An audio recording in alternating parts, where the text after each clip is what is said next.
For the last 2 years, the No Barriers Foundation has worked in Bangladesh, training teachers and resourcing schools in some of the poorest parts of the country. We're doing this so more kids can have a chance in overcoming the barriers which would otherwise trap them in poverty. But for a growing number of people in Bangladesh, those barriers seem increasingly insurmountable.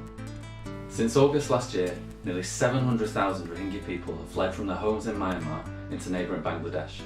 The villages have been raided, burnt down, loved ones have been killed, raped or disappeared without explanation. They've trekked through mud and rivers for days, and not all of them have survived the journey. But no one puts their child on a boat unless the water is safer than the land. The Rohingya people have been persecuted for decades, and right now we're witnessing an intentional destruction of an entire region and people. To use another word, we're witnessing a genocide. In the sprawling refugee camps in Bangladesh, there are over 500,000 children going through a daily battle to survive. I'm a teacher myself, and when I asked the children in my class what they were afraid of, their answers were pretty predictable. Spiders, the dark. Most of those fears were either irrational or could be gone with the flick of a switch. What do the Rohingya children fear? Wild elephants and snakes, violent men lurking in the forests, and traffickers on the prowl at night. They're the answers they gave in a recent study, and they're a terrifying insight into their daily lives. In that same study, they were also asked what their priorities are, and nearly all of them said education. Education is something that we take for granted. We take it as a given, and we don't always appreciate its necessity in helping us to survive and to thrive.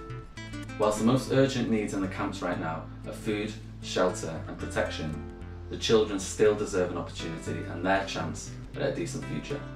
These kids have everything stacked against them, and all they want is an education, so we should be doing everything we can to give them one. Temporary learning centres have been set up in the camps by charities and NGOs, but there aren't enough. We're partnering with one of those charities in particular, Children on the Edge. So far they've provided an incredible emergency response, and they're now focused on longer term education and stability for Rohingya children. We want to support them so we can help them build more classrooms and hire more teachers. The only things that separate us from the Rohingya is that they're a lot stronger and braver than we are, and we're a hell of a lot luckier than they are. Their futures cannot be written off, and we're in a position to do something about it. For every £13, Children on the Edge can provide textbooks for 10 children for 1 year.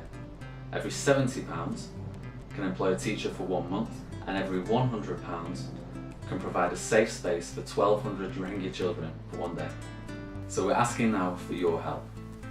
Help us resource these learning centres, help us give these children more of a decent chance in life, and help us make the living nightmare they're in a bit more bearable.